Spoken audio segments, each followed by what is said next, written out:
Hey guys, I'm Optimistic Duelist and this is Homestuck Explained. Today we're going to talk about the server player. We're also going to talk about what this mechanic means in the context of the story. As I noted in our last video, Sburb begins as two asymmetrical gameplay experiences. Two players connect, one playing the client version of the game, the other playing as the server. Although Sburb can technically be played with only two players, the client player then acting as the server to bring their companion into the game, it's more common for Sburb to be set up in a looping chain. This means player 2 will act as server player for player 1, player 3 will then act as server player for player 2, player 4 for player 3, and so on. Finally, player 1 will eventually act as the server player for whoever the last player is, whether they're number 4 or 12. This structure can be more or less complicated as the particular game demands, twisting and looping into itself according to the situation, allowing for a ridiculous number of possibilities for the arrangement of entry. Hence the symbol for the game, a spirograph, an interconnected circle that nevertheless reassembles and loops around itself in infinite different ways. The server player, then, is a facilitator.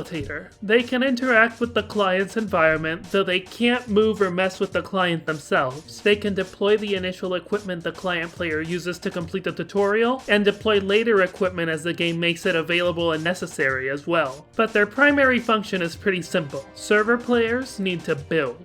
From the top of each player's house there are a series of 7 gates, each higher in the sky than the last. Through the server player laying the groundwork and opening up a path, the client player is allowed to climb upwards. However, the client player must defeat enemies and collect the specific material, grist, in order for the server player to do so. Keep that dynamic, the client's need for the server player, the server's need for the client, and their mutual need of grist in mind, because we'll come back to it. For now, let's talk about what the story uses this mechanic to convey.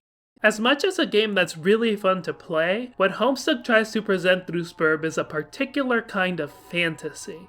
Obviously, it's partly a power fantasy, what with all the superpowers and cool weapons and stuff, but more importantly, Sburb is a self-actualization fantasy. Self-actualization as a concept can be described in one quote: "What a person can be, they must be." That quote was coined by Abraham Maslow, the psychologist who first brought the concept forward in a 1943 paper titled A Theory of Human Motivation. In it, Maslow posited that each person attempts to fill a hierarchy of needs. These needs start at the bottom with simple survival instincts, all the way up through progressive stages of happiness, engagement, and passion for life. We don't need to go through each stage right now. Just think of the lowest level as a simple biological desire to stay alive, and a self-actualization as the idea of living up to the greatest fantasy about yourself you can think of. This image of oneself can take all sorts of forms. It just implies a state of being where one has the drive to do more, get out there, try, and change the world. If you're anything like me, you have trouble with this idea.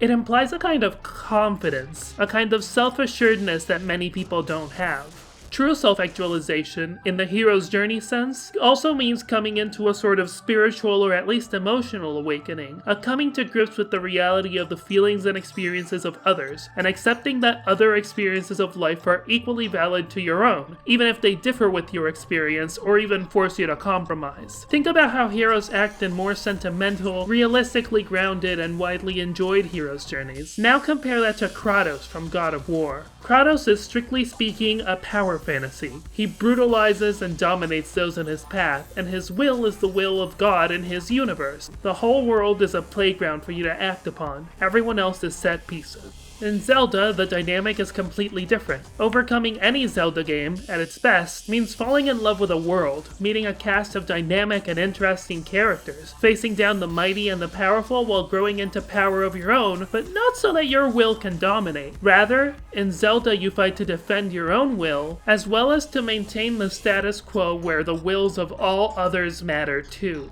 This is the primary distinction between heroes and villains. This means that in order to truly see ourselves as a hero while inhabiting our own identities, we need to be able to imagine ourselves resolving the tension of wills between what we want and what those around us want of us. Being willing to have the most honest, direct, genuine impact on reality that we're capable of implies being honest with our friends, families, and acquaintances about the desires and worldviews in our hearts, and the consequences of the actions they inspire. Games don't really attempt to touch this level of emotional depth, and it's not hard to see why. But Sburb as a game does, and we can begin to see how it does so by comparing it to its next of kin in modern gaming. These games are Undertale and Journey. Journey pulls this off by selling the vaguest, most general concept of this self-transcendence imaginable, and then allowing you to experience it communally, connecting with a stranger somewhere else in the world and allowing both players to share the intimate spectacle of the world's beauty and both players' mutual care for one another while striving to somehow make that world a better place. Undertale manages this by, again, casting its protagonist in the barest shades possible, allowing anyone to relate to them, and creating a bunch of lovable characters that the player wants to relate to. It then makes the choice of whether or not to engage and become friends with these characters the driving force of the story, and includes the players textually within the context of its story, deliberately eroding the wall of disbelief between our feelings and perceptions of a game and these characters' lived realities. In both cases, the games make an effort to invest us in a social element, in a connection to something other than ourselves, on top of the general journey to self-empowerment. And think about how that simple change, adding the existence of other parties whose feelings and perspectives matter as much as ours do, heightens the effect we typically approach the hero's journey for in the first place, making us believe in our own ability for self-transcendence and personal growth. It's pretty validating to come to the conclusion that you have something to offer the world, but it's even more validating to hear it from someone other than you. Sburb targets this fact by designing itself so that you play it with the people you most want to play it with, your closest friends. In doing so, it also manages to target a very modern kind of fantasy. If you ever had an internet friend or someone you were close to that you moved away from, then you already know what I mean. An inherent part of Spurb's appeal is removing the boundary of distance that exists between friendships carried out online, something that definitely appeals to me as someone who grew up with and continues to carry out mostly online relationships. But Homestuck does even more than that, which means it's time to talk about those gates again. From the very beginning, Homestuck establishes consistent themes of ascent and descent. Rising and falling are powerful metaphors for the human experience. Ascent implies growth, an attainment of power and freedom. The ability to crawl, the ability to walk, the ability to climb, and the ability to fly all imply increasing degrees of access to the world around us, and thus fewer limits on our own abilities to express ourselves. Descent implies a loss of power or fall from grace. When Lucifer falls from grace in the Bible, he literally falls, being cast out from heaven and locked inside the, typically underground, pits of hell. In Homestuck, when characters ascend, they typically gain a new sense of determination and motivation to act, increase their level of power, or achieve some higher level of understanding about the reality they are a part of. The gates present a twist to this idea of upwards movement. Each gate leads to various places on the player's floor planets, sending the players to particular areas to explore. The higher gates typically lead to more high-level areas, so while skipping to them is theoretically possible, it's also dangerous. To proceed through the game most reliably, each player needs to build up to the ability to reach the gates. In this way, Sburb links the social idea of connecting and relying on other people with the self-actualizing path inherent to the hero's journey. Its mechanics suggest that, on some level, we need to rely on others to ascend,